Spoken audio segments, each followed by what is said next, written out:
அண்மை செய்தி. உத்தரகாண்டில் ஏற்பட்ட நிலச்சரிவில் தமிழர்கள் சிக்கியுள்ளதாக தகவல் வந்திருக்கிறது. 30 தமிழர்கள் சிக்கி தவித்துக் கொண்டிருப்பதாக தகவல் வந்திருக்கிறது. அண்மை செய்தியாக பார்த்து வருகிறோம். கூடுதல் தகவலை செய்தியாளர் ஸ்ரீதரிடம் கேட்கலாம். ஸ்ரீதர், தற்போதைய நிலவரம் என்ன? இந்த 30 பேர் தான் தமிழர்கள் சிக்கியுள்ளனரா? மேலும் யாராவது சிக்கி இருக்கிறார்களா? கூடுதல் விவரம் என்ன?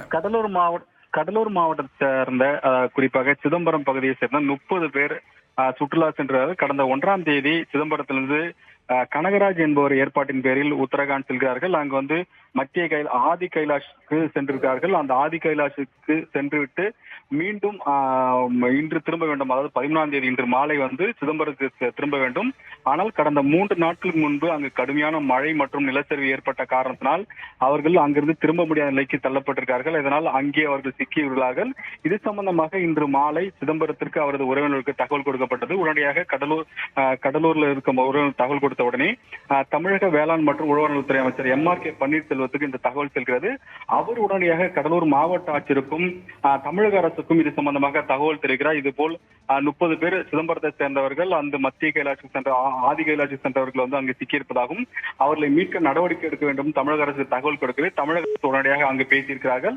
அவர்கள் அங்கு கடுமையான மழையின் காரணமாகவும் இந்த நிலச்சரிவிலிருந்து அவர்கள் அங்கு பாதுகாப்பா இருந்தாலும் அவர்கள் அதே பகுதியில் தான் அங்கு சிக்கிக் கொண்டிருக்கிறார். அதாவது அந்த நிலச்சரிவு ஏற்பட்ட அருகிலே அவர்கள் ஒரு இடத்தில் தங்க வைக்கப்பட்டதாகவும் தெரிவித்திருக்கிறார்கள். ஆனால் அவர்களை மீட்கும் முயற்சியில் கடலூர் மாவட்ட நிர்வாகமும் தமிழக அரசும் தற்போது இறங்கியுள்ளது. அங்கு அந்த நிலச்சரிவை முழுமையாக சரி செய்த பிறகுதான், அந்த சாலை சரி செய்யப்பட்ட பிறகுதான் அங்கிருந்து வெளியேற முடியும். அதுவரை அந்த பகுதியில இங்கே தங்க வைக்க வேண்டும் என்ற காரணத்தினால் அங்க இருக்கும் ஒரு ஆசிரமத்தில் தங்க வைக்கப்பட்டதாக முதல் தகவல் தெரிவித்திருக்கார்கள். இது சம்பந்தமாக வேளாண்துறை அமைச்சரும் தமிழக அரசுக்கும் தொடர்ந்து தகவல்கள் வந்து கொண்டிருக்கிறது. கடலூர் மாவட்ட ஆட்சியரை தொடர்பு கொண்டு கேட்டதற்கு அவர்களை பொறுத்த வரைக்கும் அந்த இடத்தில் சிக்கி இருந்தாலும் அவர்கள் தற்போது பாதுகாப்பாகத்தான் இருக்கிறார்கள். அவர்களுக்கு தேவையான உதவிகளை அங்கு இருப்பவர்கள். ஸ்ரீதர், நீங்க இணைப்பிலே இருங்க, நான் மீண்டும் உங்களை தொடர்பு கொள்கிறேன். நிலச்சரிவில் அங்கு சிக்கி இருக்கக்கூடிய மகன் நடராஜன் இணைப்பில் இருக்கிறார், அவரிடம் பேசலாம். நடராஜன், வணக்கம். தற்போது அங்கு நிலச்சரிவிலாம் சிக்கி உள்ளவர்கள் உங்களிடம் பேசினார்களா? அவர்கள் என்ன கூறினார்கள்? வணக்கம் சார். இன்னைக்கு மத்தியானம் போல பேசினாங்க. அவங்க 2 நாளா ஒரு ஆசிரமத்துல தங்கியிருந்தாங்க. அப்புறம் அந்த ஆசிரமத்துல இருந்து இன்னைக்கு மத்தியானம் கிளம்பி டார்ச்சுலாங்கிற இடத்துக்கு போகிறதுக்காக எல்லாரும் 30 பேரும் கிளம்பி போயிருக்காங்க. போயிட்டு இருந்த வேளையில நடுவுல நிலச்சரிவு திரும்ப ஆரம்பிச்சிருக்கு. கற்கள்லாம் நிறைய திரும்ப இவங்க வந்த வழியிலயும் கற்கள்லாம் விழுந்ததுனால இப்ப திரும்பி போக முடியாத நிலைமையில அவங்க இருக்காங்க. அதுதான் நாங்க கடைசியா எங்களுக்கு தெரிஞ்ச தகவல்.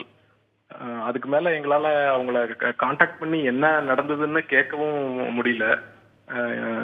இப்ப யாராவது அவங்களுக்கு உதவி செஞ்சா கொஞ்சம் ஹெல்ப்ஃபுல்லா இருக்கும்.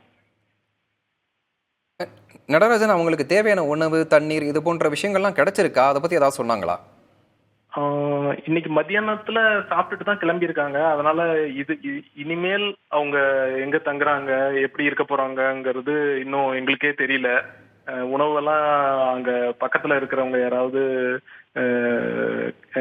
கொடுத்தாங்கன்னா அவங்களுக்கு கிடைக்க வாய்ப்பு இருக்கு. அவங்க எந்த மாதிரி இடத்துல மாட்டிக்கிட்டு இருக்காங்கிறதும் இன்னும் எங்களுக்கு சரியா தெரிய வரல. ஏன்னா அவங்க கிளம்புனதுக்கு அப்புறம் எங்களுக்கு போனே வரல. ஏன்னா எங்களுக்கு தெரிஞ்சு கான்டாக்ட் பண்ணதுல அந்த இடத்துல மாட்டிக்கிட்டாங்கிறது மட்டும்தான் தெரியுது. அதுக்கு மேல எங்களுக்கு தெரியல. உணவுக்கு என்ன பண்றாங்கன்னு இனிமே அவங்க யாராவது சொன்னாதான் எங்களுக்கும் தெரிய வரும். நடராஜன், தகவலுக்கு நன்றி. நான் மீண்டும் உங்களை தொடர்பு கொள்கிறேன்.